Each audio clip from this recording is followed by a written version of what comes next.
సమీపంగా ఉండాలని ఇష్టపడుతున్నాడు.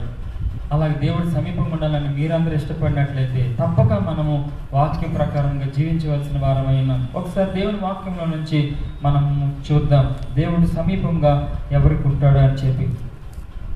యెషయా గ్రంథం 55వ అధ్యాయం 6-7 వచనాలు మనం చదువుదాం. యెహోవా మీకు దొరుకు కాలమునందు యెహోవా మీకు దొరుకు కాలమందు ఆయనను వెదకుడి. ఆయన సమీపంలో ఉండగా ఆయనను వేడుకొనుడి. మొట్టమొదట దేవుడు మానవులతో ఎంత సమీపంగా ఉండేవాడనంటే, మానవుడు దేవుని వాక్యంలో చూస్తే ఆదాము అవ్వల జీవితంలోని 3వ అధ్యాయం 8వ వచనంలో మనం చూసినట్లయితే ఆదికాండంలో ఆయన ప్రతిరోజు చల్లని పూటలో ఆదాముతో అవ్వతో ఆయన మాట్లాడుతూ సంచరిస్తూ ఉన్నాడు. అంత సమీపంగా దేవుడు వారికి తోడుగా ఉన్నాడు. అంత సమీపంగా దేవుడు వారితో ఉండేటప్పుడు ఎంతో హాయిగా, నెమ్మదిగా, సుఖంగా, ఎలాంటి వారికి శోధన, ఇబ్బంది, మానసిక వేదనలు, ఒత్తిడి లేకుండా వాళ్ళు ప్రశాంతంగా జీవనాన్ని కొనసాగించగలిగారు. దేవుడు మనకు సమీపంగా ఉండేటప్పుడు మనం ఖచ్చితంగా ఏ లోటు లేకుండా జీవించగలుగుతాం. ఎలాంటి వేదన లేకుండా, ఎలాంటి చింత లేకుండా మనం జీవించగలుగుతాం. మరి దేవుడు తప్పక మనకు సమీపంగా ఉండవలసిన అవసరం ఉంది కనుక మొట్టమొదటి ఆదాము అవ్వలు అలాగనే వాళ్ళు దేవునితో చాలా సన్నిహితంగా జీవించారు. ఎంత సన్నిహితంగా అంటే రోజు ఉదయం సాయంత్రం. ఈరోజు చూడండి, చాలా మంది ఎవరైనా సరే దేవుడు నాతో మాట్లాడాడండి అని చెప్పారనుకోండి, అందరూ కళ్ళప్పగించి ఆశ్చర్యంగా, ఎందుకు అని అంటే నమ్మబుద్ధి కాదు ఎవరికి, ప్రజలకి. దేవుడు మాట్లాడా వీళ్ళతో దేవుడు మాట్లాడంటే కొంతమంది ఎటకారంగా కూడా తీసుకున్న వాళ్ళు కూడా ఉంటారు. ఎందుకనంటే దేవుడు మాట్లాడాడంటే ఈరోజు అలా అరుదైపోయింది. ఈ రోజు కాదు, బైబిల్ కాలంలో చాలా రోజుల్లో కూడా సమూయేలు ప్రవక్త జీవించిన కాలంలో కూడా అదే మాట అంటాడు. ఆ రోజులలో యెహోవా వాక్కు రావడం చాలా అరుదుగా ఉండింది. మరి ఈ రోజుల్లో కూడా ఇలా మాట్లాడితే చాలా మంది విచిత్రంగా మాట్లాడతారు. కానీ నిజానికి ఆదాము కాలంలోనైతే ఉదయం సాయంత్రం అనుకోవచ్చు, చల్లని పూటల్లో దేవుడు రోజుకు 2 సార్లు దేవుడు వచ్చి వారి దగ్గరికి వచ్చి మాట్లాడుతూ ఉంటే చూడండి, ఒక గొప్ప వ్యక్తి రోజు మీ ఇంటికి వచ్చి వెళ్తున్నాడు అనేసి అంటే మీరు ఎంత ఫీల్ అయిపోతాం, మనం ఎంత ఫీల్ అయిపోతాం. కానీ అంత సమీపంగా ఉన్న దేవుడు ఎందుకు మానవుడికి దూరం అయిపోయాడనంటే వాళ్ళు చేసిన ఒక అవిధేయత పని వలన. ఒకే ఒక కారణం వాళ్ళని దేవుడి నుంచి వేరు చేసేసింది, వారు చూపించిన అవిధేయత. దేవుడు చెప్పింది వాళ్ళు చేయకుండా దేవుడు తినద్దన్నది వాళ్ళు తిన్నందువలన వాళ్ళు దేవునికి దూరం అయిపోయారు. అయితే దేవునికి స్తోత్రం, దేవుడు మరలా కనికరించి వారికి ప్రాయశ్చిత్తం చెల్లించి ఎవరైనా సరే నీతిగా జీవించడానికి ఇష్టపడుతూ ఉన్నట్లయితే వారితో మరలా దేవుడు తమ తాలూకా సాన్నిహిత్యాన్ని కొనసాగించడానికి ఇష్టపడ్డాడు అప్పుడే. ఆ తర్వాత మనం ఆదికాండంలో చూసినట్లయితే 5వ అధ్యాయం 22వ వచనంలో హానోక్ అనే ఒక వ్యక్తి కనిపిస్తాడు. హానోకు దేవునితో కూడా నడిచాడని దేవుని వాక్యం చెప్తుంది. వాళ్ళకు కూడా దేవుడు సమీపంగా వచ్చాడు, సమీపంగా ఉన్నాడు ఆ కుటుంబానికి. ఒకరోజు ఏం జరిగిందంటే సమీపం ఉన్న దేవుడు హానోకుతో పాటు తనతో పాటు హానోకుని తీసుకొని వెళ్ళిపోయాడు. 300 సంవత్సరాలు దేవునితో నడిచిన హానోకుని. అవును, దేవుడు సమీపంగా ఉండేటప్పుడు ఆయన మరణం చూడకుండా ఆ నిత్య రాజ్యానికి తీసుకొని వెళ్ళిపోయాడు హానోకుని. దేవుడు సమీపంగా ఉండాలని కోరుతున్నాడు. మరి మనం ఆయనకి సమీపంగా ఉండాలని కోరుకున్నట్లయితే తప్పక దేవుడు మనకి సమీపంగా వస్తాడు. ఈ భక్తులందరూ కూడా చూపిస్తున్నది ఒకటే, నీకు మనకి మనసులో నేను దేవునికి సమీపంగా ఉండాలి. కానీ ఈరోజు దురదృష్టవశాత్తు ఆదాము చేసినట్టుగా అందరూ కూడా లోకానికి సమీపం అవుతున్నారు. దేవుని వాక్యం హెచ్చరిస్తుంది యాకోబులో, వ్యభిచారులారా ఈ సత్యాన్ని మీకు తెలియదా? ఈ లోకంతో స్నేహం చేస్తే దేవునితో వైరం అవుతారని, మీకు దేవునితో విరోధం అయిపోతారన్న సత్యం గ్రహించడం లేదా అని దేవుడు తన పరిశుద్ధాత్మ ద్వారా తెలియజేస్తారు. ఈ లోకంలో చాలా మంది లోకంతోనే వాళ్ళు స్నేహం చేయాలని, లోకానికి దగ్గర అవ్వాలని, లోకం తాలూకా అలవాట్లకు దగ్గర అవ్వాలని ఎంతో ప్రయాసపడుతున్నారు. అవసరమైతే ఎవరినైనా సరే విడిచిపెట్టుకుంటున్నారు, కానీ చెడ్డ జీవితానికి దగ్గర అయిపోతున్నారు, కానీ దేవునికి సమీపంగా అవడానికి ఇష్టపెట్టుకోవట్లేదు. కానీ దేవుడు చూస్తున్నాడు, దేవుడు వెతుకుతున్నాడు. వివేకం కలిగి దేవుడిని వెతుకువారు కలరేమని దేవుడు ఆకాశం నుంచి నరుని పరిశీలిస్తున్నాడు. అలాగే ఎంతో మందిని పరిశీలించినప్పుడు హానోకు కనిపించాడు, నోవాహు కనిపించాడు, 6వ అధ్యాయం 9వ వచనంలో అబ్రహాము కనిపించాడు, 18వ అధ్యాయంలో వచ్చి యాకోబు కనిపించాడు ఆ రేవు దగ్గర దెబ్బలాడుతూ. ఇలాగ పాత నిబంధనలో మోషే కనిపించాడు. మనం ఒకసారి చదువుదాం ఆ మాటలు. మనం చదివినట్లయితే మోషే గురించి 34వ అధ్యాయం 2వ కాండం 12వ వచనంలో ఎంత సమీపంగా మనిషిని దేవుడు కోరుకుంటున్నాడు అని అంటే మనం ఆ మాట చూద్దాం ఒకసారి. ద్వితీయోపదేశకాండం 34వ అధ్యాయం 12వ వచనంలో మోషే అనే ఒక వ్యక్తి ఉండేవాడు. ఆయన ఏ విధంగా ఉండేవాడు అంటే చదువుదాం. వాటి విషయంలోను ఆ బాహుబలం అంతటి విషయంలోను మోషే ఇశ్రాయేలీయులను జనులందరికీ కూడా మహా భయంకర కార్యములను కూడా యెహోవాను చాలు ముఖాముఖిగా అన్న మాట అక్కడ ఉంటుంది. ముఖాముఖిగా అక్కడ యెహోవాను మోషేది అంటే దేవుణ్ణి ముఖాముఖిగా చూస్తున్నాడంట మోషే. అంత సమీపంగా అసలు దేవుణ్ణి చూడితే ఎవరైనా బతుకుతాడు అంటారా? దేవుడికి ఇష్టమైతే బతుకుతారు. అంటే దేవుడు తనని చూడటం ఎవరికైనా ఆయనకి ఇష్టమైంది అనుకోండి, వాళ్ళు బతుకుతారు, వాళ్ళు ఏం చావరు. కానీ నిజానికి వాక్యం చెప్తుంది దేవుని చూసినాడు ఎవడో కూడా బ్రతకడానికి దేవుని వాక్యం చెప్తుంది. మరి మోషే ఎలా బ్రతికాడు, వాళ్ళందరూ ఎలా బ్రతికాడు? అది దేవునికి ఇష్టమైంది, అందుకే వాళ్ళని బ్రతికించగలిగాడు. జీవం ఆయనలో ఉంది, ఆయన బ్రతికించగలడు. ఆయన మనిషిని చంపగలుగుతాడు. ఆయన చేతులు అట్టి అధికారం ఉంది. ఆయన జీవాన్ని ఉంచగలుగుతాడు, జీవాన్ని తీసేయగలుగుతాడు. అలాంటి అధికారం ఉంది. మోషే ముఖాముఖిగా దేవుణ్ణి చూశాడు. అసలు దేవుణ్ణి చూడటం అంటే మాటలు కాదు. తిమోతికి రాసిన పత్రికలో ఉంటుంది, ఆయన సమీపింపరాని తేజస్సులో ఆయన మాత్రమే వసిస్తూ అమరత్వము కలిగిన వాడు. అలాంటి గొప్ప దేవుణ్ణి మోషే ఎలా చూడగలిగాడంటే దేవుడు తనంతట తానే మనిషితో సమీపంగా ఉండాలని ఇష్టపడుతున్నాడు. అసలు దేవుడు సమీపంగా ఉంటే మనుషులకి ఏ తెగులు కూడా ఏమాత్రం సంభవించదు. అవును, మోషేకి దేవుడు సమీపంగా ఉన్నందువల్ల ఏం జరిగిందో తెలుసా అండి? 10 తెగుళ్ళు ఐగుప్తు మీదకి వచ్చాయి. భయంకరమైన తెగుళ్ళు వచ్చాయి.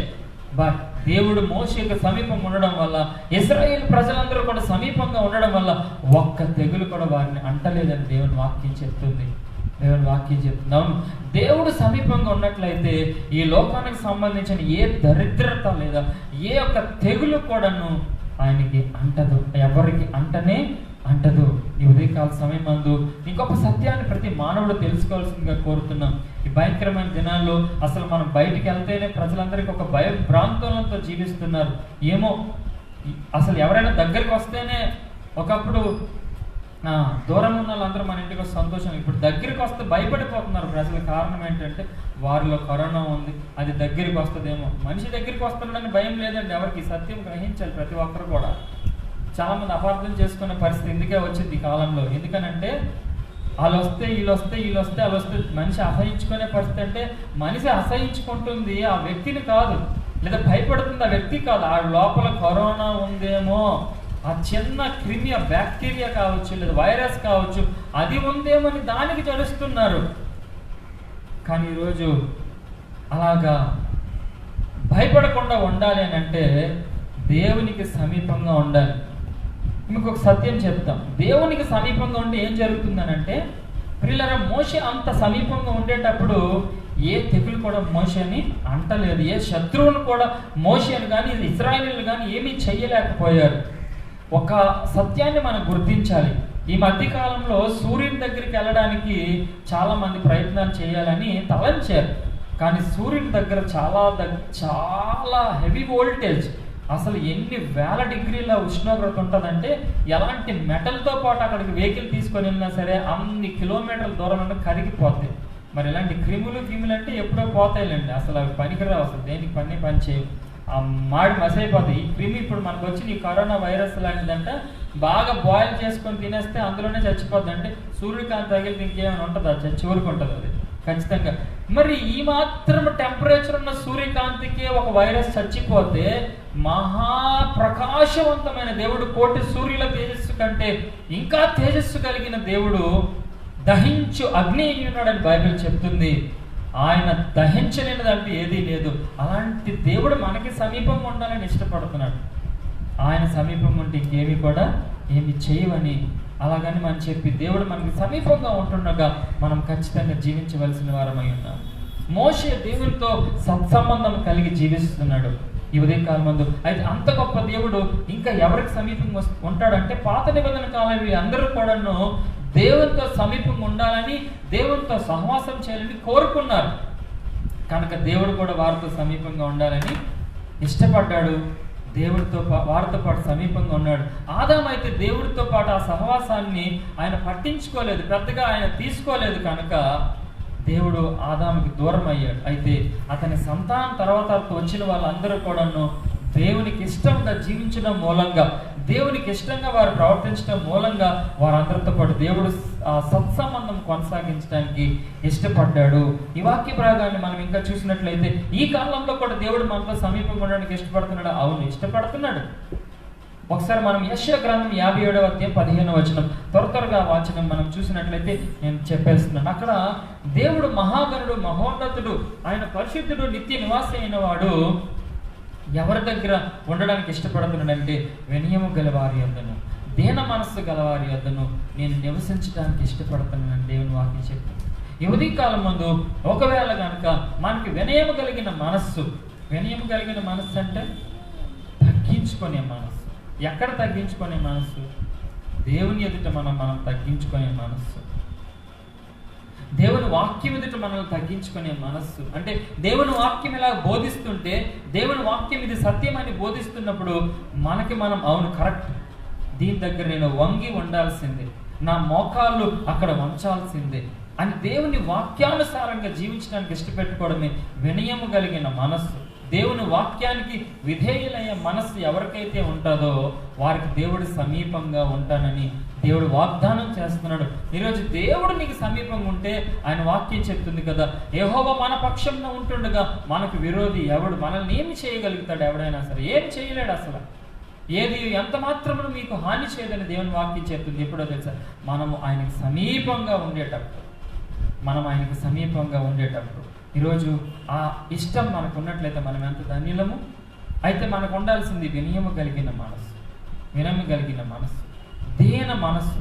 దీనులుగా ఉండడం వేరు, దీన మనస్సు కలిగి ఉండడం వేరు. దీనులు అంటే ఈ లోకంలో చాలా మంది మనం పూర్ పీపుల్ అంటాం. చాలా మంది బేదరికంలో ఉంటారు కానీ వాళ్ళకి దీన మనస్సు ఉండదు. వాళ్ళకి దీన మనస్సు ఉండదు. చాలా కేర్లెస్గా మాట్లాడతారు, చాలా రెక్లెస్గా మాట్లాడతారు. ఎవరినైనా సరే ఎలాగైనా ఏ మాట పడితే ఆ మాటనైనా మాట్లాడేస్తుంటారు. అది దీన మనస్సు కాదు. దీన మనస్సు ఎవరి దగ్గర ఉందంటే మత్తయి సువార్తలో మనం ఒకసారి చూసినట్లయితే 11, 28, 29 వచనాలు చూస్తే ఆయన మాట్లాడతాడు. మనం చదువుదాం. మత్తయి సువార్త 11, 29 వచనంలో మనం ఒకసారి చదువుకుందాం. నేను సాత్వికుడను, దీన మనస్సు కలిగిన వాడు కనుక మీ మీద నా కాడి ఎత్తుకోండి. ఈ మాటలు ఎవరు చెప్తున్నారంటే యేసు ప్రభు చెప్తున్నాడు. నా యొక్క నేర్చుకోండి. యేసు ప్రభు దీన మనస్సు కలిగిన వాడు. ఆయన మనలో వచ్చేస్తే, ఆయనను మనం చూస్తే, ఆయన పోలికలో మనం నడిస్తే దీన మనస్సు మనలోకి వస్తుంది. ఈ లోకంలో ఎవరిని చూసినా కూడా మనకి దీన మనస్సు రాదు. ఎక్కడో ఒక దగ్గరికి ఏదో ఒక రకమైన అతిశయమో గర్వం ఏదో వచ్చేస్తుంది మనకి. అలాగే గర్విష్ఠుల దగ్గర దేవుడు ఉండడు. ఎందుకంటే మనము సామెతల గ్రంథం కనుక ఆ మాటలు మనం చూసినట్లయితే అది కూడా అక్కడ మనం చూస్తాం. ఏంటన్నమాట ఒకసారి చూడండి. సామెతల గ్రంథంలో 15, 20 వచనంలో మనం చూద్దాం ఆ మాట కూడా. దేవుడు అంటే దూరం అయిపోతాడంటే 15, 20 సామెతలు 15, 20లో మనం చూద్దాం. భక్తిహీనులకు యెహోవా దూరస్తుడన్న మాట అక్కడ రాయబడి ఉంటుంది, మనం చూస్తాము. అంటే భక్తిహీనంగా ఎవరైనా కనుక మనం చూసినట్లయితే వాళ్ళకి దేవుడు అంటే దూరం అయిపోతాడంట. భక్తిహీనులు అంటే కూడా మనం బైబిల్ ఎన్నో వాక్యాలు మనం చదువుకుంటున్నాం. అంటే దేవుడు అంటే భయం భక్తి లేకుండా ఎవరైతే జీవిస్తారో, అసలు దేవుడు ఉన్నాడన్న సంగతి వారికి లేకుండా బతుకుతారో వాళ్ళు. అయితే యేసుక్రీస్తు నేను దీన మనస్సు కలిగిన వాడిని. ఆ దీన మనస్సు మనకి కావాలి. అది మనకి ఇవ్వాలంటే ఆయన దగ్గరే ఉంటుంది. ఆయన మనకి ఇవ్వగలుగుతాడు. అప్పుడు దేవుడు మనకి సమీపంగా ఉంటాడు. అప్పుడు మనకి గర్వం ఇంకేం ఉండదు. గర్విష్ఠులు కూడా యెహోవాకి హేయులు, వారికి దూరస్తుడని దేవుని వాక్యం. భక్తిహీనులు అంటే హృదయంలో గర్విస్తారంట. అలాంటి వారికి దేవుడు దూరంగా అయిపోతాడు. వీళ్ళ దేవునికి దూరం అయిపోయిన జీవితం మనం జీవిస్తే ఏమైనా ఉందా? అసలు దేవునికి దూరం అవడం కాదంట, సమీపంగా ఉండడం. అంటే యేసు ప్రభు ఇంకొక మాట ముందుకు చెప్తాడు. ఆయన 15వ అధ్యాయంలో యోహాను సువార్తలో అంటాడు, అసలు మీరు నాలో ఉండాలంటాడు. మీరు నాలో ఉంటేనే ఫలిస్తారు. నా నుంచి వేరుగా ఉండి మీరు ఏమీ కూడా చేయలేరు. It is impossible. అసలు ఏమీ చేయలేరు. Nothing you can do. అసలు ఏం చేయలేరు మీరు. యేసుక్రీస్తు నుంచి దూరంగా ఉంటే చాలా మంది అనుకుంటారు కదా ఈ లోకంలో, యేసుక్రీస్తు నుంచి దూరంగా ఉంటే ఏం చేయలేకపోవడం ఏంటంటే, మేము వ్యాపారం చేస్తున్నాం, మేము అది చేస్తున్నాం, ఇది చేస్తున్నాం, అలాగే చేస్తున్నాం, మేము దాన ధర్మాలు చేస్తున్నాం, లేకపోతే మాకు ఎంత పేరు వచ్చింది దీనివల్లే మేము ఇంకేవేవో చేస్తున్నాం, తయారు చేస్తున్నాం, రకరకాలుగా మీరు ఎన్ని చేయండి, ఏమీ చేయలేరు అంటే దాని అర్థం ఏంటంటే రేపొద్దున ప్రభువు తీర్పు నిలిచినప్పుడు ఖచ్చితంగా ఆయన తృణీకరించినప్పుడు మీరు ఏమీ చేయలేం, మనం ఏమీ చేయలేం. అసలు ఇవన్నీ లెక్కలోనికే రావు, మన ఆస్తి అక్కరకే రాదంట దేవుని వాక్యం చెప్తుంది. దేవునిలో మనం, ప్రభువులో మనం కనుక ఉంటే, ఎందుకంటే ఆయన నిజమైన ద్రాక్షవల్లి, మనం తీగలతో పోల్చాడు. సో ఖచ్చితంగా మనం యేసులో ఉండాల్సిందే. యేసులో ఉంటేనే మనకి రక్షణ, యేసులో ఉంటేనే మనకి ఫలం, యేసులో ఉంటేనే మనకి నిత్య జీవం, అన్నీ ఆయనలోనే ఉన్నాయి. కనుక ఆయనకి మనం సమీపంగా ఉండాలి, ఆయనలో మనము ఉండాలి. ఇంకా డెప్త్గా ప్రభు మనకు ఆ మాట చెప్పాడు. కనుక ఈ ఉదయకాల సమయమందు ఒక డిజైర్ మన హృదయం లోపల, దేవునికి మనం సమీపంగా ఉందాం. దేవునికి మనం సమీపంగా ఉంటే ఏది ఎంత మాత్రం హాని చేయదు. రెండోది, దేవునికి మనం సమీపంగా ఆయనలో ఉంటే మనము ఫలిస్తాము. అలా ఉండాలంటే మనకి వినయము కలిగిన మనస్సు, దీన మనస్సు ఉంటే దేవుడు మన యొద్ద నివసిస్తానని దేవుని వాక్యం చెప్తుంది. అంతేకాకుండా మనం చూద్దాం యెషయా గ్రంథం 59వ అధ్యాయం 20వ వచనాన్ని కూడా ఒకసారి మనం చదువుకుందాం. యెషయా గ్రంథం 50వ అధ్యాయం 20వ వచనం, అక్కడ కూడా మనం చదువుతాం. దేవుడు ఎప్పుడు మనకి సమీపంగా వస్తాడు, మన దగ్గరగా వస్తాడని చూసినట్లయితే ఆ మాట మనం చూద్దాం.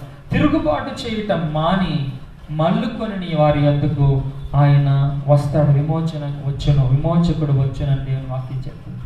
తిరుగుబాటు చేయడము మాని మల్లుకోవాలంట. ఈ రోజుల్లో చాలా మందికి దేవుడి మీద తిరుగుబాటు ఎక్కువైపోయింది. దేవుడి మీద తిరుగుబాటు అంటే ఎలా తిరుగుబాటు చేస్తున్నారంటే యేసు ప్రభువుని అంగీకరించకపోవడమే దేవుడి మీద తిరుగుబాటు. సత్యం ఎవరికి తెలియట్లేదు. ఉదాహరణకి ఇప్పుడు నేను యేసుక్రీస్తు ఒక ఉపమానం చెప్పాడు. తిరుగుబాటు ఎలా చేస్తారంటే ఒక యజమానుడు, ఒక పెద్ద తోట ఉంది అతనికి. ఆ తోట కలిగిన యజమానుడు, ఆ రాజు ఏం చేశాడంటే కొంతమంది కాపలా కాసే వారికి ఇచ్చి వాళ్ళకి ఆ చేతికి ఆ పంటను అప్పచెప్పి ఆయన ఏం చేశాడంటే దూర ప్రాంతం వెళ్ళాడంట. వెళ్ళిన తర్వాత వాళ్ళకేమో వచ్చిన తర్వాత అడుగుతున్నాడంట. అడుగుతుంటే ఫస్ట్ ఏం చేశాడంటే వాళ్ళ తలకు పనులను పంపించాడు. పనులను ఎందుకు పంపించాడంటే, ఇదిగో మన రాజు వచ్చాడు, మన యజమానుడు వచ్చాడు. ఆ యజమానుడికి బైబిల్ యేసు ప్రభు చెప్పిన ఉపమానం వచ్చాడు కనుక మీరేం చేయాలంటే ఆయనకి రావాల్సింది పంపించాలంటే వాళ్ళందరూ కూడాను ఆ వాక్యంలో మనం చూస్తే ఆ దాసుల్ని కొట్టారు, చంపారు. అంటే ఇక్కడ దాసుల్ని కొట్టి చంపారు అని అంటే ఎవరిని తిరస్కరించినట్లు? పరోక్షంగా ఆ యజమానుడిని వాళ్ళు తిరస్కరించినట్లు లెక్క. అయితే యజమానుడు మరికొంతమందిని పంపించాడు, వాళ్ళని కూడా కొట్టి తిరస్కరించారు. మరికొంతమందిని పంపించాడు, వాళ్ళని కూడా కొట్టి తిరస్కరిస్తే చివరికి తన కుమారుడిని పంపించాడంటే యజమానుడు. అరే నా కొడుకున్నాడు, వాడిని పంపిస్తే సన్మానిస్తారని చెప్పి పంపిస్తే వాళ్ళ దూరం నుంచి అన్నాడంట, ఇదిగో ఆడే తోటకి వారసుడు కనుక వాడిని కొట్టి చంపేస్తే ఇంక మనకి ఎవడో అడ్డే రావడని చెప్పి ఆ కుమారుడిని కూడా కొట్టి చంపేశాడంట. ఆ యజమానుడు వారిని ఎవరికైతే కాపు కాసడానికి వచ్చారో వాళ్ళని ఏం చేస్తాడండి? ఖచ్చితంగా నిత్య నాశనాన్ని పంపిస్తాడు. ఈరోజు చాలా మంది చేస్తున్న పని ఇదే. దేవుడు తన కుమారుడిని లోకానికి పంపిస్తే తన ప్రవక్తలను పంపించాడు. ప్రవక్తలను రాళ్ళతో కొట్టి చంపింది ఈ లోకం. ప్రవక్తలను తృణీకరించింది, తిరస్కరించింది. తద్వారా పరోక్షంగా దేవుణ్ణే తిరస్కరించింది. అయితే చివరికి తన కుమారుడిని లోకానికి పంపిస్తే యేసుక్రీస్తుని కూడా ఈ లోకానికి ఏం చేస్తుంది? ఆయన సిలువలో మరణించినట్టు కొట్టి చంపితే ఆయన తిరిగి సజీవుడిగా లేచి ఆయన అంటున్నాడు, ఈరోజు నన్ను అంగీకరించండి అంటే చాలా మంది ఏం చేస్తున్నారు? యేసుక్రీస్తుని తిరగదు. యేసుక్రీస్తు దేవుడా, ఆయనకి మేమెందుకు నమ్ముకోవాలండి? ఆయనకి మేమెందుకు పూజించాలండి? ఆయనకి మేమెందుకు సాష్టాంగపడి మాకు బోల్డ్ అని ఉన్నాయండి అంటే, ఒకవేళ అదే అయితే నీవు తెలియకో తెలుసో దేవుణ్ణి తిరస్కరిస్తున్నామన్న సత్యం ఈ ఉదయకాలం నువ్వు తెలుసుకొని ప్రేమతో కోరుతున్నాను నా సహోదరుడా. ఖచ్చితంగా నువ్వు యేసుని తిరస్కరించినట్లయితే దేవుణ్ణి తిరస్కరిస్తున్నావు. కానీ వాక్యం చెప్తుంది, కానీ దేవుడి మీద ప్రేమ కలిగి ఉన్నాడు, నీకు సమీపంగా వస్తానంటున్నాడు. ఇది మహా అద్భుతం, ఈ గొప్ప అద్భుతం. దేవుడు మనకు సమీపంగా రావాలని కోరుకుంటున్నాడు. ఎప్పుడంటే తిరుగుబాటు నుంచి మాని దేవుని యొద్దకు మీరు మల్లుకోవాలి. తిరుగుబాటు మానడం అంటే యేసును అంగీకరించడమే. చాలా మంది మానుకున్నారు, ఈరోజు యేసును అంగీకరిస్తున్నాడు, వాళ్ళు దేవునికి సమీపంగా వస్తున్నారు. ఈరోజు నీవెందుకు ఆ పని చేయకూడదు? ఆ మధ్య కాలంలో ఇది ఎంత గొప్ప విషయం అంటే ప్రజలు ఆ సత్యానికి అంత విలువ ఇవ్వట్లేదు, కానీ కొన్ని తాత్కాలికమైన వాటికి అంత విలువిస్తున్నారు. ఏంటంటే ఒక ఉదాహరణ మీకు నేను తెలియజేస్తున్నాను. భూమికి ఏదో ఆస్ట్రాయిడ్ దగ్గరికి వస్తుందంటే అదేదో గొప్ప విచిత్రంలా చూస్తున్నారు. కానీ దేవుడు మనకు సమీపంగా వస్తాడని చెప్తే దాన్ని అంత పెద్దగా పట్టించుకోవట్లేదు. ఆస్ట్రాయిడ్ వస్తే నాశనం చేస్తుంది, కానీ దేవుడు మనకు సమీపంగా వస్తే మనకి జీవింపజేస్తాడు. మనకి జీవింపజేసేదానికి సమీపంగా మనం ఉండాలా, జీవింపజేసే దేవునికి సమీపంగా ఉండాలా, నాశనం చేసేదానికి సమీపంగా ఉండాలా? టెక్నాలజీ ఎంతో వాడుతున్నారు ప్రజల నాశనం కోసం, కానీ జీవింపజేసే దేవునికి మనం సమీపంగా ఉండాలంటే తిరుగుబాటు మాని మల్లుకోవాలి. ఏ విషయంలో దేవునితో తిరుగుబాటు చేస్తున్నాం మనం? దేవుని మాటకు సంబంధించి ఎంతోమంది తిరుగుబాటు చేసి దేవుని దగ్గర నుంచి నాశనాన్ని కొని తెచ్చుకున్నారు. ఆదామావలు ఎలాగా వాళ్ళు తిరుగుబాటు చేసి నాశనం తెచ్చుకున్నారు. ఇంకా అబీహు, నాదాబు అనే వాళ్ళు తిరుగుబాటు చేశారు. అన్యాగ్ని దేవుని మందిరంలోకి తీసుకొచ్చి అప్పగించడం వల్ల, అర్పించడం వల్ల వెంటనే నాశనం వారి మీదకి వచ్చింది. ఆకాను అలాగే కోరహ వాళ్ళు దేవుని సేవకుని తిరస్కరించడం వల్ల, తృణీకరించడం వల్ల దేవుని యొక్క భయంకరమైన ఉగ్రత వారి మీదకి వచ్చి భూమి నెరవేర్చి వారిని ఉన్న పొలంగా మింగివేసింది. ఇలాగా తిరుగుబాటు చేసే ప్రతి వారికి నాశనమే. కానీ ఎవరైతే యేసును అంగీకరిస్తారో దేవుడు అంటున్నాడు, దేవుడు లోకం ఎంతో ప్రేమించి కాగా ఆయన తన అద్వితీయ కుమారునిగా పుట్టిన వాని యందు విశ్వాసం ఉంచే ప్రతివాడు నశింపక నిత్య జీవం పొందినట్లు ఆయన అంగీకరించాడు. మనకు నాశనం ఉంటుంది, ఇంకా ఆయన నిత్య జీవంలోకి తీసుకెళ్తాడు. కనుక ఈ ఉదయకాలం మంది తిరుగుబాటు మానాలని దేవుడు ఇష్టపడుతుంది. ఇందాక మనం కూడా అదే చదువుకున్నాం. దేవుని తలంపులు అదే. ఏంటా తలంపులు అంటే, మనము యెషయా గ్రంథం 55:6-7 వచనంలో చూసినట్లయితే దుష్టులంట వాళ్ళు ఏం చేయాలి? మానుకోవాలంట. దుష్టులు వాళ్ళ జీవితంలో భక్తిహీనులు తమ మార్గములను విడవవలెను, దుష్టులు తమ తలంపులను మానవలెను. భక్తిహీనంగా జీవిస్తున్నావా? సరే, అయిపోయింది ఏదో అయిపోయింది ఇప్పటికీ, కానీ నీ మార్గం విడిచిపెట్టి భక్తి మార్గంలోకి రావాలి. భక్తి మార్గంలోకి రావాలి. నిజమైన భక్తి ఏదంటే ఆయన మాట ప్రకారంగా అవును ఈ లోక మాలిన్యం అంటించుకోకుండా ఎవరు అంటారు? దిక్కులేని వారు అందరినీ కూడా ప్రేమతో చూడాలి. యేసు లేకుండా ఏం చేయడం కాదు, యేసు ఉండి చేస్తేనే అది నిజమైన భక్తి. యేసులో ఉండాలన్నది మనం చూడాలి. భక్తిహీనంగా ఉంటే మనం విడిచిపెట్టాలి. దుష్టుల మార్గం లేదా దుష్టుల తలంపులు మనము విడిచిపెట్టాలి. ఇందాక మనం ఆ తలంపుల కోసం ఆలోచన చేశాం. కనుక ప్రియులారా, ఎప్పుడైతే మనము దుష్ట మార్గాలు విడిచిపెడతామో దేవుడు మనకి సమీపంగా రావాలని ఇష్టపడుతున్నాడు. ఈరోజు దేవుడు మనల్ని సమీపంగా వస్తానని కోరుకుంటూ ఉన్నాడు. అంతేకాకుండా ఒకవేళ ఇప్పటికే నేను ఇంకా దేవుడిలో ఉన్నప్పటికీ కూడా ఇంకొకరికి కూడా దేవుడు మంచి అవకాశం ఇస్తున్నాడు. చూద్దాం. కీర్తన గ్రంథం 145:18 కూడా ఈ మాట మనకి బాగా తెలిసిన మాట ఉంది. దేవుడు ఎవరికి సమీపంగా వస్తాడు అన్న విషయాన్ని అక్కడ కూడా రాయబడింది. నిజముగా మొర్రపెట్టువానికి, తమకు నిజముగా మొర్రపెట్టు వారికి యెహోవా సమీపముగా ఉన్నాడు. ఈరోజు నిజంగా మొర్రపెట్టడం అనేది నీకు వస్తే, నిజంగా మొర్రపెట్టడం అనేది నీకు కనుక తెలిస్తే దేవుడు నీకు సమీపంగా ఉంటాడు. కానీ చాలామంది నిజంగా మొర్రపెట్టరు దేవునికి. నిజంగా మొర్రపెట్టడం అంటే ఏంటంటే, నిజంగా మన హృదయం లోపల ఆయనను విశ్వసించి ఆయననే పెట్టుకొని మొర్రపెట్టాం. తండ్రి, నీవు నాలో ఉన్నావు, నేను నీకే మొర్ర పెడుతున్నాను అని పూర్ణ హృదయంతో మొర్ర పెట్టడం అంటాం దాన్ని, ఆ మాట ప్రకారం. కానీ చాలా మందికి హృదయంలో ఉండడు ఆయన, హృదయంలో ఇంకెవరో ఉంటారు, కానీ మొర్ర మాత్రం ఈయనకి పెడుతూ ఉంటాడు. అందుకే వారికి సమీపంగా ఉండడు దేవుడు. బయట మాటలు మాత్రం దేవునికి ఇస్తారు, హృదయంలో ఇంకులు. చాలా మంది అన్యులైన వారు కూడా, ఎంతో మంది ఎన్నో మతాలకు చెందిన వారు దేవుని దగ్గరికి వచ్చి మొక్కుకుంటూ ఉంటారు నిజమైన దేవుడిని యేసుప్రభువు. అయితే వారి లోపల మాత్రం ఏం చేస్తుంటారంటే, వాళ్ళకు ఉండాల్సిన విగ్రహాలు, వాళ్ళకు ఉండాల్సిన దేవతలు అవి విడిచిపెట్టరు. మరి అలా విడిచిపెట్టకపోతే ఇప్పుడు మనము మనుషులకైతే మనం మభ్య పెట్టచ్చు, దేవునికి ఎలా మనం మభ్య పెడతాం? ఆయన అందరి హృదయంలోని ఎరిగినవాడు.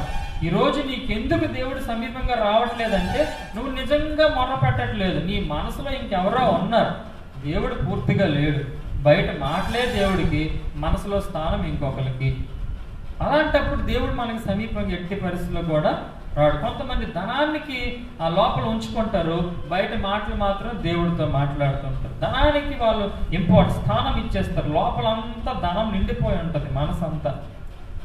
లేదా ఇంకొంతమందికి ఈ లోకంలో చెడ్డ కార్యాలు, లేకపోతే ఈ లోకంలో కొంతమందికి పూర్తిగా వాళ్ళ కుటుంబం, భర్త, భార్య, లేకపోతే ఇంకెవరైనా సరే వాళ్ళతో ఇష్టపడే వ్యక్తులు, లేదా గొప్ప గొప్ప వాళ్ళకి ఇచ్చేస్తుంటారు.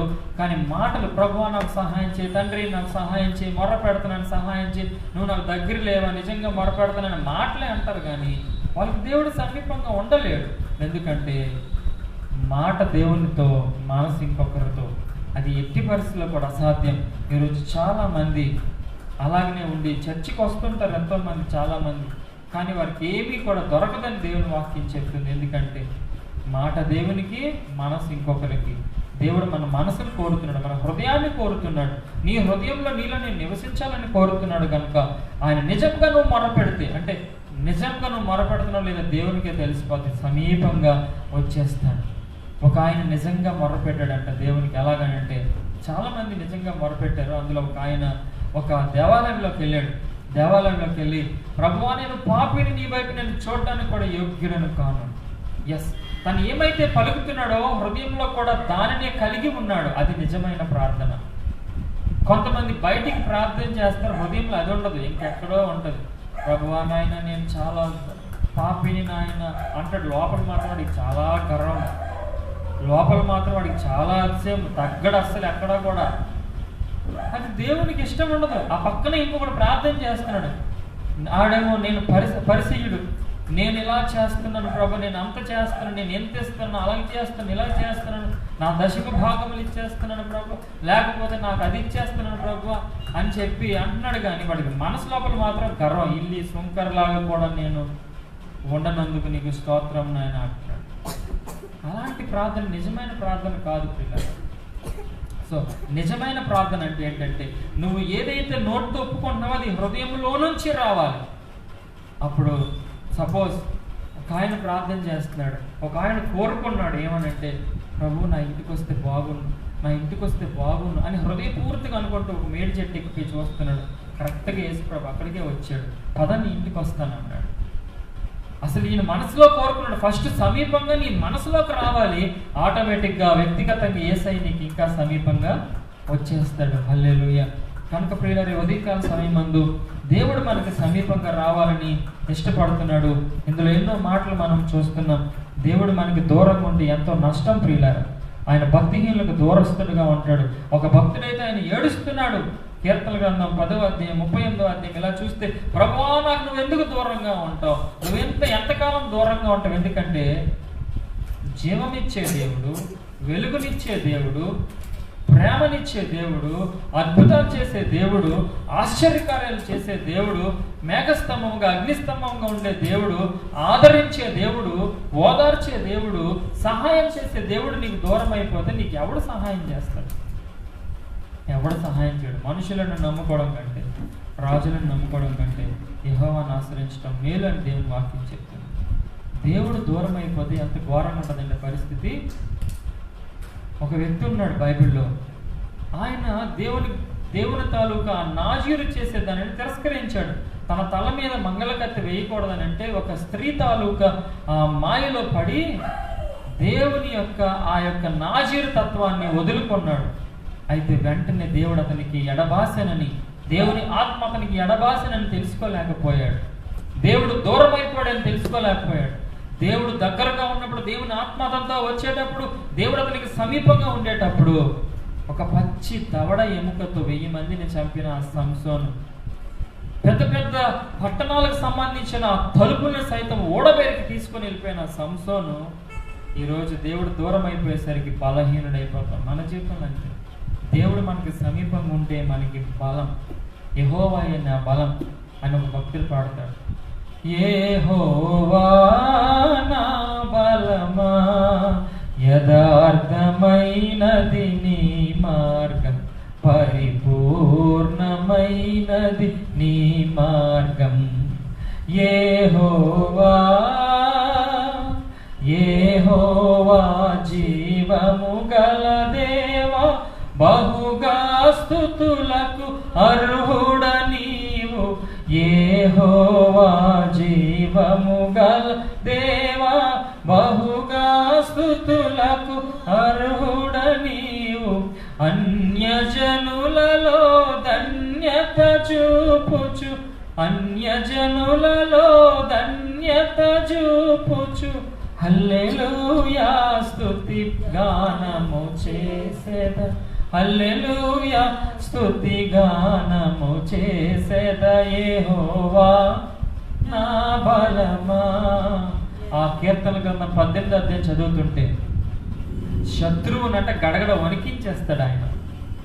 ఉరుములు మెరుపులు కురిపించి సాతానును ఓడించేస్తాడు ఆయన.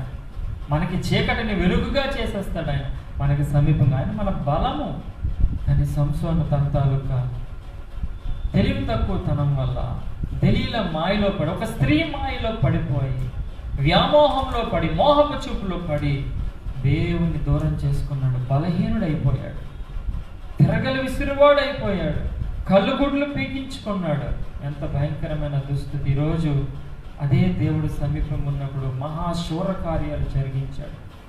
ఈరోజు శూర కార్యాలను జరిగించాలని, నీ ద్వారా దేవుడు గొప్ప ఘనమైన కార్యాలు జరిగించాలని ఇష్టపడుతూ ఉంటుండగా దేవునికి దూరంగా ఉండి యేసుక్రీస్తుని తిరస్కరించి ఎందుకు బలహీనంగా మారిపోవాలి? మనం వద్దు ప్రియులారా, మనం బలవంతులంగా మారాలి. అది దేవునికి ఇష్టమై ఉంది కనుక ఈ ఒక ఉదయకాల సమయంలో ప్రేమతో మిమ్మల్ని కోరుతున్నాను.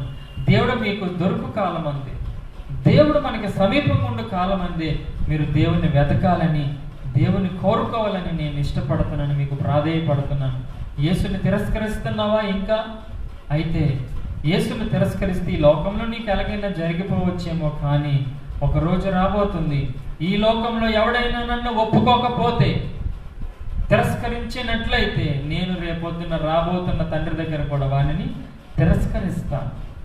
అప్పుడు నువ్వు నా దగ్గరికి రావాలనుకున్నా కూడా రాలేవు. ఈ లోకంలో జీవించినప్పుడే నీకు అవకాశం. లాజరు పేదవాడుగా చచ్చిపోయాడు, చివరికి కురుపులతో చచ్చిపోయాడు. ఆయన ఒక్క క్షణంలో దేవదూతలతో పరలోకం. ధనవంతుడు బాగా సుఖాన్ని అనుభవించాడు, యేసుక్రీస్తుని అక్కర్లేదు అనుకున్నాడు. యేసు ప్రభుతో నాకేం పని అనుకున్నాడు. నాకు డబ్బులు ఉన్నాయి, నాకు బంధువులు ఉన్నారు, నాకు ఆస్తులు ఉన్నాయి, అంతస్తులు ఉన్నాయి, నాకు అన్నీ ఉన్నాయి, యేసుతో నాకేం పని అని అనుకున్నాడు. చివరికి ఆడు కూడా చచ్చిపోయాడు. యేసుతో నీకు పని ఉన్నా లేకపోయినా ఒకరోజు చస్తావు ఈ లోకంలో. ఖచ్చితంగా మనం అందరము మరణించవలసినది ఏదో ఒక దినం, తప్పదది. అప్పుడు ఏం జరుగుతుంది? అప్పుడు నువ్వు నరకంకి వెళ్ళిపోకుండా, ధనవంతుడు ఒక్క క్షణంలో కన్ను తెరిస్తే పాతాళంలో ఉన్నాడు, పాతాళం నుంచి చూస్తున్నాడు. ఇప్పుడు దూరంగా లాజరు కనబడుతున్నాడు, దూరంగా, మామూలుగా కాదు. నువ్వు ఇంక వెళ్ళలేవు. ఈ భూమి మీద దూరంగా కనబడుతున్న చంద్రమండలం మీదకైనా నువ్వు వెళ్ళిపోతావు, కానీ పాతాళం నుంచి దూరంగా నీకు కనబడుతున్నా కూడా అక్కడికి ఎట్టి పరిస్థితులు ఇంక వెళ్ళలేవు. అగాధం ఉంటుంది. ఈ భూమి మీద ఉన్నప్పుడే, నీ ప్రాణం ఇంకా నీలో ఉన్నప్పుడే యేసుని అంగీకరించినట్లయితే, ఈ లోకంలో ఉన్నప్పుడే నువ్వు ప్రభువుని రక్షకునిగా అంగీకరించి మారు మనసు పొంది పశ్చాత్తాపడి బాప్తిస్మం తీసుకుంటే, ఇదిగో ఒక్క క్షణంలో నువ్వు దేవునికి దగ్గరైపోతావు. మనము సమీపస్తులం, ఒకప్పుడు దూరస్తులం మనం. మునుపు మనము దూరస్తులము, ఇప్పుడు మనం యేసుక్రీస్తు ద్వారా సమీపస్తులంగా ఉండాలని దేవుడు కోరుకుంటున్నాడు. దేవుడే కోరుకుంటున్నాడు నీకు సమీపంగా రావాలని. ఏం లేదు, ఈ రోజు రేపో ఎప్పుడో పదవులు పోయే వాళ్ళు నీకు సమీపంగా రావాలని ఎంత కోరితే నువ్వు సగ సంబరపడిపోతావే. శాశ్వత కాలం నుండి శాశ్వత కాలం వరకు ఉన్న దేవుడు నీకు సమీపంగా ఉంటాడంటే ఆయన నీకు వద్దా? ఆయన నీకు అక్కర్లేదా? ఉదయకాలం అందు దేవుడు అంటున్నాడు నీకు సమీపంగా ఉంటానని ఇష్టపడుతున్నాడు. అప్పుడు మనం ఎలాగుంటామంటే, ఈరోజు మనము యేసుక్రీస్తులో ఉండి కనుక, మనం ఈ లోకంలో యేసు ప్రభువులో ఉండి కనుక ఈ లోకాన్ని విడిచిపెడితే, లేదా ఆయన రాకడలో ఎత్తబడితే, ప్రకటన గ్రంథం 22వ అధ్యాయం 4వ వచనంలో చక్కటి మాట రాయబడి ఉంటుంది. ఒకసారి మనం చదువుదాం అందరం కూడా. ప్రకటన గ్రంథం ఆ మాట మనం చూస్తున్నట్లు ఇందాక మీకు చెప్పాను కదా, మోషే భూమి మీద ఉండేటప్పుడు ముఖాముఖిగా చూశాడు దేవుణ్ణి. అప్పుడు కూడా మనం ఏం చేస్తున్నామనంటే, ఆయన దాసులు ఆయనను సేవించుచు ఆయన ముఖ దర్శనము చేసేదరు. ఆయన నామము వారి నొసళ్ళ యందు ఉండెను. రాత్రి ఇక ఎన్నడూ ఉండదు. దీపకాంతి అయినను సూర్యకాంతి అయినను వారికి అక్కర్లేదు.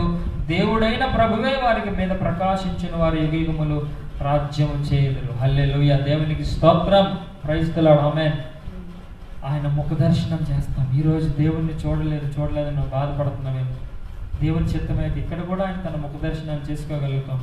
అయితే ఈ లోకం విడిచిపెట్టిన తర్వాత ఒకనొక దినాన్ని ఈ లోకం విడిచిపెట్టాల్సిన, ఎంత గొప్పోడైనా, ఎంత ఘనుడు అయినా, ఎలాంటి వాడివైనా ఒకరోజు నువ్వు కన్ను మూయాల్సిందే. కన్ను మూసి తెరిస్తే లాజరుకి అబ్రహాము రొమ్మును ఆనుకున్నాడు. యేసులో ఉండి చనిపోయాడు కాబట్టి, యేసులో లేక చనిపోయాడు కాబట్టి పాతాళం నుంచి అరుస్తున్నాడు, దాహం దాహం దాహం అంటున్నాడు. ఇక్కడేమో యేసులో ఉండి మనం మరణించినట్లయితే లేదా ఆయన రాకడలో ఎత్తబడినట్లయితే ఆయన ముఖదర్శనం చేస్తాం. అక్కడ దీపకాంతి ఉండదు, ప్రభువే వారికి వెలుగుగా ఉంటాడు. దేవునికి స్తోత్రం కలుగును గాక. సమీపింపరాని తేజస్సులో ఆయన మాత్రమే వసిస్తూ అమరత్వం కలిగిన దేవుడు నీకు నాకు సమీపంగా ఉండాలని ఇష్టపడుతున్నాడు. ఈ లోకంలోనూ ఆయనకి సమీపంగా ఉండాలంటే ఆయన కొన్ని క్యారెక్టర్స్ మనకి ఇచ్చాడు. నువ్వు వినయ మనస్సు, దీన మనస్సు కలిగి ఉండాలి. నువ్వు నిజంగా మొర్ర పెట్టాలి, అప్పుడు తప్పక ఆయన సమీపంగా వస్తాడు. అంతేకాకుండా నువ్వేదో బయటికి మాటలతో మొరపెట్టి లోపల నువ్వు ఇంకా విగ్రహాలను పెట్టుకుంటే, లోకంలో నువ్వు ఇంకెవరెవరిని పెట్టుకుంటే నువ్వు సమీపంగా రాలేడు. అయితే నువ్వు ఈ లోకంలో సమీపంగా ఆయనకి, యేసు ప్రభువుకు సమీపంగా ఉంటే ఆ నిత్యరాజ్యంలో ఆయన నీకు సమీపంగా ఉంటాడని ఆయన ఇష్టపడుతున్నాడు. అలాంటి ఇష్టం నీకు ఉన్నట్లయితే ఉదయకాలం మంది చిన్న ప్రార్థన నాతో పాటు చేయాలని నేను మిమ్మల్ని అందరినీ కోరుతున్నాను. ఇంతకాలం కూడా నువ్వు యేసు లేకుండా జీవించావా? యేసుని తిరస్కరిస్తూ జీవించావా? లేదా దీన మనస్సు కలిగిన యేసు ప్రభుని తిరస్కరించావా? అయితే ఇదిగో ఈ లోకంలో ఎంతో భయంకరమైన నాశనం, అంతేకాకుండా పరలోకంలో కూడా వెళ్ళకుండా, నిత్య నాశనానికి వెళ్ళకుండా దేవుడు నిన్ను ఒక ఛాన్స్ ఇస్తున్నాడు, మరొక అవకాశాన్ని ఇస్తున్నాడు. కోరుకుందాం, చిన్న ప్రార్థన చేద్దాం. రిపీట్ చేయాల్సిందిగా ఈ మాటలు కోరుతున్నాం. ఒకవేళ యేసులో లేనివారు, యేసులో ఉన్నవారంటే అవసరం లేదు, యేసులో లేని వాళ్ళు ఈ మాటలు చూస్తున్నట్లయితే, పరలోకపు తండ్రి మీకు వందనాలు. మీరు నాకు సమీపంగా ఉండే కాలంలో నేను మిమ్మల్ని వెతకడానికి ఇష్టపడుతున్నాను. నీవే ఈ లోకంలో నాకు సమీపంగా వచ్చావని, యేసుక్రీస్తుగా ఈ లోకంలో జీవించావని, నా పాపముల కొరకు మరణించావని, సమాధి చేయబడ్డావని, తిరిగి 3వ దినాన సజీవుడిగా లేచావని నేను నమ్ముతున్నాను. త్వరగా రాబోతున్నావని నమ్ముతున్నాను. అయ్యా, నిన్ను తిరస్కరించి నేను తప్పు చేశాను, నా పాపములన్నీ క్షమించండి. నిన్ను నా రక్షకునిగా, నా ప్రభువుగా అంగీకరిస్తున్నాను. బాప్తిస్మం తీసుకోవడానికి ఇష్టపడుతున్నాను. ఆ నిత్య రాజ్యంలో నీ ముఖదర్శనం చేసే భాగ్యం నాకు కలగాలని కోరుతున్నాను. ఈ చిన్న ప్రార్థన యేసునామములో అడుగుతున్నాను తండ్రి, ఆమేన్, ఆమేన్. ఈ ప్రార్థన చేసినందుకు మీకు వందనాలు. మీరు ప్రభువుని ఇంతవరకు తెలుసుకోకపోతే, రక్షకునిగా అంగీకరించకపోతే మీరు యేసు ప్రభువులో రక్షణ పొందండి. అంతేకాకుండా మీ దగ్గరలో ఈ మాటలు చూస్తున్నప్పుడు ఎవరైనా దైవ సేవకులు ఉన్నట్లయితే, పాతపట్నంలో ఉన్నట్లయితే మీకు నేను తెలుసు, కానీ వేరే ప్రాంతంలో ఉన్నవారైతే తప్పక మీకు దగ్గరలో ఎంతమంది దైవ సేవకులు ఉంటారు, వారిని కలిసి మరీ ఎక్కువగా ప్రభు అయిన యేసుక్రీస్తు కోసం తెలుసుకొని బాప్తిస్మం పొందండి, నిత్యరాజ్యానికి వారసులు కావండి. కనుక చివరి ప్రార్థన చేసుకునే ముందు మరొకసారి మీకు నేను ప్రభు అయిన యేసుక్రీస్తు నామములో వందనాలు తెలియజేస్తున్నాను. JHOP పాతపట్నం అనే యూట్యూబ్ ఛానల్లో కూడా ఇది చూడవచ్చు. ఇది అందులో రాలేదు. ఫేస్బుక్లో కూడా చూడవచ్చు. JHOP PPM అనే ఒక ఛానల్లో నుంచి కూడా ప్రభువుని మీరు రక్షకునిగా అంగీకరించినప్పుడు ఒక కామెంట్ అందులో తెలియజేయండి. నేను ప్రభు అయిన యేసుక్రీస్తుని రక్షకునిగా అంగీకరిస్తున్నాను, లేదా ఈ యొక్క మెసేజ్ ద్వారా ఆత్మీయంగా బలపడుతున్నాను, దేవునికి సమీపంగా ఉండడానికి ఇష్టపడుతున్నాను తెలియజేయాల్సిందిగా కోరుతున్నాను. తద్వారా మీరు మాకు ప్రోత్సహించినట్లుగా అవుతుంది. కాబట్టి అంతేకాకుండా మరలా ప్రతి వారం కూడా ఈ యొక్క ఛానల్స్లో దేవుని యొక్క వాక్యాన్ని మీరు వినాల్సిందిగా కోరుతున్నాను. అలాగే మీకు ఆశీర్వాదకరంగా ఉన్నట్లయితే మా కోసం ప్రార్థించండి. ఎంతోమందికి కూడాను అది మీరు షేర్ చేయాల్సిందిగా కూడా కోరుతున్నాను. కేవలం ఇది సువార్తకి ప్రచారం, సువార్త ప్రకటించడం కోసం దేవుడు చెప్పాడు, సర్వజనులకి సువార్తను ప్రకటించండి అని చెప్పి. మరి సువార్త ప్రకటించాలి. కాలం ఎలాగున్నా సరే, కరోనా కాలమే కానీ, కలికాలమే కానీ అంటారు హిందువులు, ఏదైనా కానివ్వండి, సమయమందును అసమయమందును మనం సువార్త ప్రకటించాలి. కనుక ఇది షేర్ చేయండి. తప్పకుండా అనేక మంది చూస్తారు, ప్రభువుని అంగీకరిస్తారు. తద్వారా మనం ఏమవుతామని అంటే, ఎవరైతే అనేక మందిని నా నామంలో త్రిప్పుతారో బుద్ధిమంతుని పోలే ఆకాశమండలం జ్యోతుల వల్ల ప్రకాశిస్తారని దేవుడు చెప్పినట్లుగా. కనుక మీరు ఇప్పటికీ బహుశా ఎన్నో షేర్ చేస్తూ ఉండొచ్చు. కనుక ఇది కూడా నీ సువార్తను కూడా మీరు షేర్ చేయాల్సిందిగా ప్రేమతో మిమ్మల్ని కోరుతున్నాను. మా కోసం, మా కుటుంబం కోసం, పరిచయం కోసం మీరు ప్రార్థన చేయండి. ఒకవేళ దేవుని బిడ్డలు ఎవరైనా చూస్తున్న వారందరూ కూడా నేను విజ్ఞప్తి చేస్తున్నాను. ప్రార్థన చేసుకుందాం దేవుని సన్నిధిలో. చివరిగా మనం ప్రార్థన చేద్దాం. మహోన్నతుడా, మహాగణుడా, నీకు వందనాలు చెల్లిస్తున్నాం. నమ్మదగిన దేవుని స్తోత్రం. ఇదే నన్ను ఎంతమంది అయితే ప్రభు వీక్షిస్తున్నారో అలాగే ఇంకా తర్వాత కూడా వీక్షించబోతున్నారు తండ్రి, వారందరికీ కూడా మీరు సమీపంగా ఉండండి ప్రభు. మీరు సమీపంగా ఉన్నప్పుడు ఏది ఎంత మాత్రం కూడా హాని చేయదు. మీ పక్షంలో ఉన్నప్పుడు నాయన ఎవరు కూడా విరోధంగా ఉండలేరు ప్రభు. రూపించబడి ఏ ఆయుధం వర్ధిల్లదని సెలవిచ్చు తండ్రి. నీ బిడ్డలైన వారిని ప్రత్యేకంగా ఇప్పటికి ఎంతోమంది నీకు సమీపంగా నీ ప్రభువుని, నీ కుమారుడు యేసుక్రీస్తుని అంగీకరించి జీవిస్తున్నారు. వాళ్ళు ఇంకా ఆశీర్వదించండి. వారి అనారోగ్యాల నుంచి ముట్టి బాగు చేయండి. ఎలాంటి అనారోగ్యమైనప్పటికీ ప్రభు, మా అంతరంత్ర్యంలో కలుగు చేసిన వాడు నీవే కనుక నాయన నూతనమైన అవయవాల్ని వారికి క్రియేట్ చేయమని ప్రార్థిస్తున్నాం తండ్రి. మరి ముఖ్యంగా కరోనా గురించి ఎంతోమంది భయం కలిగి జీవిస్తుంటుండగా తండ్రి, ఆ భయం నుంచి తొలగించి నాయన ఆ కరోనా నుంచి వారికి విడుదల దయచేయండి. మరి ముఖ్యంగా సోకకుండా ముందు వెనక నువ్వు ఆవరించి ఉన్నానని సెలవిస్తున్నావు. నిన్ను అంగీకరించిన వారి చుట్టూ కూడా నువ్వు నాయన ఏ విధంగా అయితే నేను కోడి తన రెక్కల చాటున పిల్లలను భద్రపరుస్తూ ఆ విధంగా భద్రపరుస్తాను వాగ్దానం చేస్తావు తండ్రి. నీతి సూర్యుడని నీ రెక్కల్లో ఆరోగ్యం కలిగి చేస్తున్నాను. ఆ విధంగా నేను ఇప్పటికీ ఎవరైనా రోగంగా ఉన్నట్లయితే, బలహీనంగా ఉన్నట్లయితే, నీ రెక్కల చాటుకు వస్తున్నట్లయితే వారికి ఆరోగ్యము కలిగి చేయమని ప్రార్థిస్తున్నాను తండ్రి. మరి ముఖ్యంగా ఎవరైనా సరే ప్రభు రకరకాలైన ఇబ్బందులు, మానసిక వ్యాధుల్లో, ఒత్తిడులు గుండా వెళ్తున్నట్లయితే వారందరికీ కూడా నాయన నా శాంతిని మీకు అనుగ్రహిస్తున్నాను వాగ్దానం చేస్తావు. లోకం ఇచ్చినట్టుగా కాదని చెప్పావు. నీ శాంతిని వారికి అనుగ్రహించండి నాయన. ఈ హృదయంలో ప్రభు ఇప్పుడు ఎవరైనా మారు మనసు పొంది పశ్చాత్తాపడి ప్రభు వాళ్ళు ఆయన నీ వైపు తిరిగి ఉన్నట్లయితే వారిని మరి ఎక్కువగా నాయన నీలో బలపరచండి. నీ రాకడగిరికి ప్రతి ఒక్కరు కూడా ఎదురు చూసే గొప్ప భాగ్యం దయచేయండి.